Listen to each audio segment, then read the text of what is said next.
अस्सलाम वालेकुम, मैं गुलाम अब्बास शाह और आज मेरे साथ मौजूद हैं एक बार फिर से रोहित शर्मा। एक डेढ़ हफ्ते के गैप के बाद मैंने रोहित को आज दोबारा दावत दी है क्योंकि पाकिस्तान और भारत के रिश्ते उन पे बात करना हमारा मकसद है। और आज की इस अहम डिबेट में तीन चार अहम मामले हैं। क्या नरेंद्र मोदी अक्टूबर में पाकिस्तान का विजिट करने के लिए जा रहे हैं, इस पे बात होगी। पाकिस्तान और भारत के रिश्तों पे बात होगी।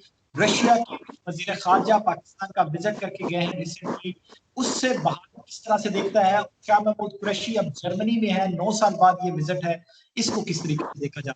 ये सारे मामलों पे बात करने के लिए रोहित को मैंने तकलीफ दिया। रोहित, बहुत शुक्रिया पहले तो आपका वक्त देने के लिए मेरे भाई।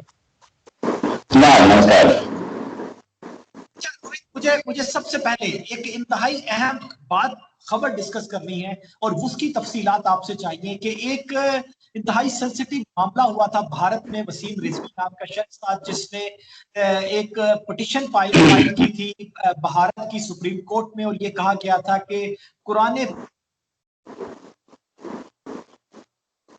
पाक की जो तो उसका आज एक डिसीजन आया है, क्योंकि इस वाक़े के बाद भारत में खासे प्रोटेस्ट हुए थे और मुस्लिम जो कम्युनिटी है उन्होंने खासे प्रोटेस्ट करते हुए ये डिमांड की थी कि इसको अरेस्ट भी किया जाए और इस वाक़े के खिलाफ जो उसने पिटीशन दायर की उसको खारिज किया जाए।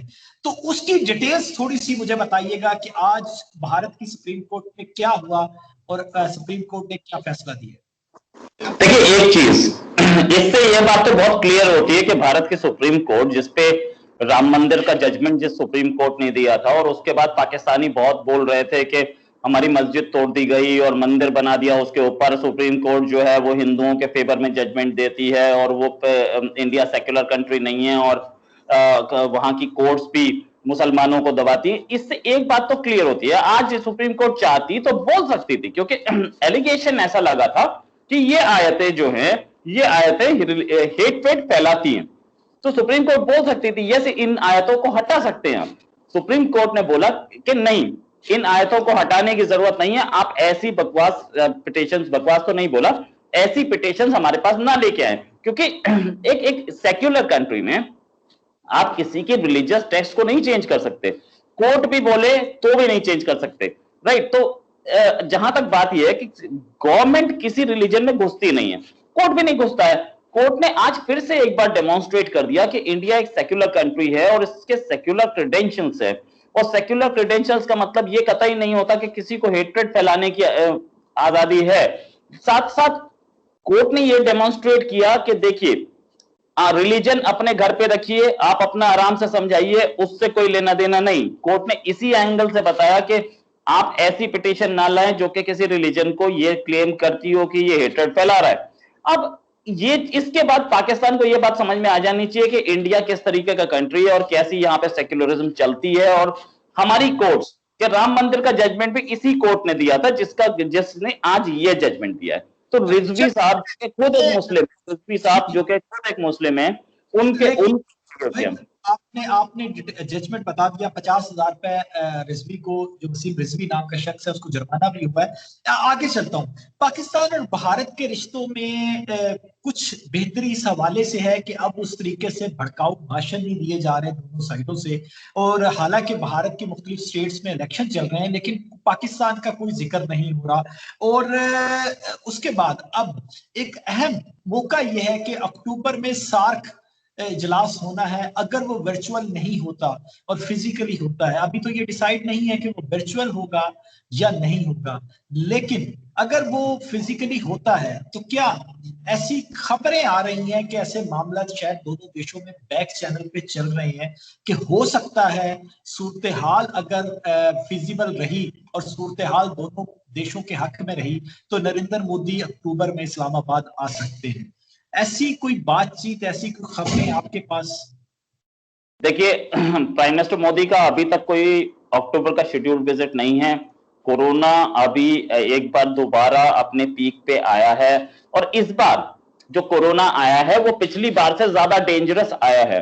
तो पिछली बार जो हमने पीक देखी थी 93,000 केसेस पर डे की, उसे क्रॉस करके अब कोरोना इंडिया में 1.5 लाख केस पर डे, 1,30,000 के आसपास टच कर रहा है। तो मतलब पिछली बार से ज्यादा डेंजरस वेव आई है और इस बार भी डेथ्स भी ज्यादा है। तो मुझे नहीं लगता प्राइम मिनिस्टर ऐसे में कोई भी रिस्क लेंगे कंट्री से बाहर जाने का। प्राइम मिनिस्टर ने तब से कोई विजिट नहीं मारी है अपार्ट फ्रॉम बांग्लादेश, जो कि वहां का अपना जो जिसमें कि इंडिया का वो था, इंडिया के योगदान था, इंडिया ने बांग्लादेश को अलग कराया था, इंडिपेंडेंस दिलवाई थी, इसलिए वो गए। अदरवाइज प्राइम मिनिस्टर ने कोई ऐसा ऐसा स्टेप अंडरटेक नहीं किया है, कोई भी फॉरेन विजिट अंडरटेक नहीं किया। और सार्क की भी मुझे लगता नहीं है कि कोरोना टाइम पे इतनी जल्दी हो जाएगा, वो वर्चुअल मीटिंग्स तक ही रह पाएगा और बहुत ज्यादा उसमें कुछ दिखता नहीं है। अभी तक प्राइम मिनिस्टर का कोई ऐसा शेड्यूल नहीं है और हम लोगों को लगता अगर अगर बहुत फास्ट डेवलपमेंट नहीं हुई दोनों कंट्रीज के बीच में तो ये विजिट मुझे दिखती नहीं है। अच्छा, ये विजिट नहीं दिखती, लेकिन आपने एक अहम बात की कि बांग्लादेश को आपने आजादी दिलवाई थी। ये एक्सेप्ट करना नहीं है कि किसी के इंटरनल मामला में मुदाखलत करके देश को तोड़ना, क्या ये टेररिज्म नहीं है रोहित? आपको क्या लग रहा है कि मैं बोल रहा हूं तो ये मैं पहली बार बोल रहा हूं क्या? ये इंदिरा गांधी ने बोला, उसके बाद राजीव गांधी ने बोला, उसके बाद नरसिम्हा राव ने बोला, हमारा हर कंसेक्यूटिव प्राइम मिनिस्टर बोलता रहा है। हमारा आर्मी चीफ उस समय सैम मानेकशॉ ने बोला कि यस बांग्लादेश को हमने आजादी दिलाई। उस समय के हमारे major general lieutenant general JFR Jacob ने बोला अपने इंटरव्यू में। तो आपको क्या लग रहा है मैंने पहली बार बोला है स्टेटमेंट? दूसरी चीज, हमने बांग्लादेश अलग हुआ वो आपकी इंटरनल प्रॉब्लम थी, आपकी एक हमीदुर रहमान कमेटी रिपोर्ट है, हमीदुर कमीशन रिपोर्ट है, आपके चीफ जस्टिस की रिपोर्ट है। उस रिपोर्ट को जरा पढ़ लीजिए। वहां से बांग्लादेश से बहुत सारे रेफ्यूजीज इंडिया आ गए थे, इंडिया के लिए संभालना 1 करोड़ के आसपास रेफ्यूजी पहुंचे थे इंडिया में। तो हमारे लिए संभालना मुश्किल हो रहा था, हमें मिलिट्री इंटरवेंशन उसमें करनी पड़ी। बल्कि इनफैक्ट आधी वॉर तो मुक्ति बाहिनी ने खुद जीती थी, जो कि आप ही के आर्मी के और आप ही के सिक्योरिटी फोर्सेस के लोग थे जो आप रिबेल कर गए। आप ये जो बात कह रहे हैं, चलें, आप कह रहे हैं कि पहली दफा नहीं किया। मेरा सवाल और था, आगे चलते हैं क्योंकि मुझे इसमें काफी सारी चीजें डिस्कस करनी है। आप ये कह रहे हैं कि नरेंद्र मोदी का फिजिकली विजिट अभी दिखता नहीं है, लेकिन अगर वर्चुअल पे भी इमरान खान और नरेंद्र मोदी एक साथ बैठते हैं, पाकिस्तान होस्ट करता है सार्क को और नरेंद्र मोदी वहां पे वर्चुअली पार्टिसिपेट करते हैं, तो ये एक बड़ी डेवलपमेंट आपको नहीं लगता कि बड़ी डेवलपमेंट तो फिर भी होगी कि दोनों प्रधानमंत्री, दोनों प्राइम मिनिस्टर एक स्टेज पे होंगे वर्चुअली साइज? देखिए अभी तो हमें पता नहीं है कि होगा क्या, वी डोंट नो। अभी तो हमें ये दिख रहा है कि एक समिट है अक्टूबर में, दैट्स स्टिल फार अवे, बहुत दूर है भाई। चौथा महीना चल रहा है, आप 10वें महीने की बात कर रहे हो, 6 महीने का डिफरेंस है। अभी हमें पता नहीं है क्या होगा। अगर वर्चुअल समिट भी होती है तो हो सकता है कि हमारे प्राइम मिनिस्टर आए, बिल्कुल आए और बात करें, इमरान खान से डायरेक्ट बात करें, कोई प्रॉब्लम नहीं। हो सकता है कि हमारे प्राइम मिनिस्टर, क्योंकि आपके प्राइम मिनिस्टर ये नहीं बोल सकते कि मैं सेशन में नहीं जाऊंगा, क्योंकि वो तो होस्ट है, वो कैसे बोलते हैं? हो सकता है इंडियन प्राइम मिनिस्टर बोलते हैं कि मैं सेशन में नहीं जा रहा। देखिए we don't know, you know. तो इमरान खान हो सकता है होस्ट ही मना कर जाए कि प्राइम मिनिस्टर मोदी आएगा मैं नहीं आऊंगा। आप ये समझिए उस समय का कुछ नहीं पता है, वी डोंट नो। तो ये इसे चलने दीजिए, जब होगा तब पता लगेगा। होस्ट ही अगर मना करेगा तो फिर समिट ही नहीं होगा। एनीवे, आगे चलते हैं। नहीं, होस्ट ये कर सकता है ना कि शाह महमूद कुरैशी को बैठा दिया अपनी जगह। चले, अच्छा, मुझे रोहित, रशिया के साथ पाकिस्तान के रिश्तों में बड़े लंबे टाइम के बाद बेहतरी आई है और जो रशिया के फॉरेन मिनिस्टर का विजिट था वो भारत आए और उसके बाद पाकिस्तान आए। भारत में उनसे एक सवाल हुआ, टाइम्स ऑफ इंडिया ने उनका इंटरव्यू किया और उनसे सवाल हुआ S-400 का, तो उन्होंने कहा कि हमने इंडिपेंडेंट इंडिया से एग्रीमेंट किया था, अगर इंडिपेंडेंट इंडिया हुआ तो वो हमसे डील को अग्री कर लेगा, वरना पीछे हट जाएगा। और वो पाकिस्तान आके जो जिस तरीके से उन्होंने रिलेशन की बात की, खासकर वैक्सीन, रशियन वैक्सीन की प्रोडक्शन की बात की, ऐसे इशारे दिए, तो इन सारी चीजों को भारत किस तरीके से देखता है? क्या भारत और रशिया के ताल्लुकात वो नहीं रहे अब, और पाकिस्तान और रशिया, जो पाकिस्तान और अमेरिका के ताल्लुकात होते थे, अब शायद वो शिफ्ट हो रहे हैं कि भारत और अमेरिका और रशिया और पाकिस्तान? देखिए ये कहना भी बहुत प्रीमेच्योर होगा, क्योंकि पाकिस्तान मार्केट कितना बड़ा है और पाकिस्तान आर्म्स का मार्केट कितना बड़ा है। India is one of the largest importer of arms, तो हर कंट्री चाहता है कि इंडिया उससे आर्म्स खरीदे। और in fact one of the largest क्या मतलब, इंडिया लार्जेस्ट इंपोर्टर ही है फ्रैंकली स्पीकिंग। अब जहां तक बात आती है कि रशिया के ये S-400 मिसाइल का मामला फंसता है, जो कि एक डोलड्रम्स में है, लेकिन इंडियन गवर्नमेंट भी उसको देख रही है। तो S-400 अगर इंडिया नहीं भी खरीदता तो इंडिया का one of the largest suppliers of military hardware Russia ही है, और रशिया को भी उससे बहुत इनकम है। तो रशिया ऐसा कभी नहीं चाहेगा कि एक पाकिस्तान की वजह से रशिया इंडिया से परेशानी में आए। F-16 की जहां तक बात है, तो हम लोगों ने ये राफेल की जो निकाली थी 136 मल्टी रोल फाइटर्स का हम लोगों ने जब कॉन्ट्रैक्ट निकाला था, तो F-16 भी आया था, F-18 भी आया था। उस समय ही इंडिया ने बहुत क्लियर कर दिया था कि F-16 पाकिस्तान के पास है, इसलिए हम नहीं खरीदेंगे ये, हमें सुपीरियरिटी चाहिए कहीं ना कहीं। तो F-16 उससे स्टार्टिंग में रेस में आउट हो गया था। तो ऐसा इंडिया एक स्ट्रैटेजी लेके चल रहा है कि जो भी पाकिस्तान को सामान बेच रहा है उससे इंडिया नहीं खरीद रहा है, क्योंकि हम सुपीरियरिटी चाह रहे हैं। तो ऐसे में मुझे नहीं लगता कि रशिया अपने रिलेशंस और इतना बड़ा मार्केट छोड़ के पाकिस्तान से रिलेशंस बेटर करेगा।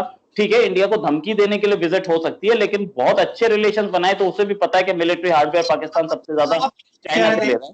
कि अगर रशिया पाकिस्तान के साथ डिफेंस डील, जिसका जिक्र वो करके गए हैं रशियन फॉरेन मिनिस्टर, कि हम डिफेंस और काउंटर टेररिज्म के मामले में आगे एग्रीमेंट्स करेंगे, और ऐसे मिल रहे हैं कि मैं सवाल कंप्लीट कर दूं कि प्रेसिडेंट पुतिन अब अपना विजिट प्लान कर रहे हैं, और अगर वो ऐसा होता है तो वो बहुत बड़ा उस पर मामला सामने आ सकते हैं। ऐसी सूरत-ए-हाल में अगर रशिया और पाकिस्तान की डील हो जाती है तो भारत फिर अपनी डील कंटिन्यू नहीं करेगा? नहीं, देखिए, डिफेंस और काउंटर टेररिज्म अलग चीज है, ठीक है।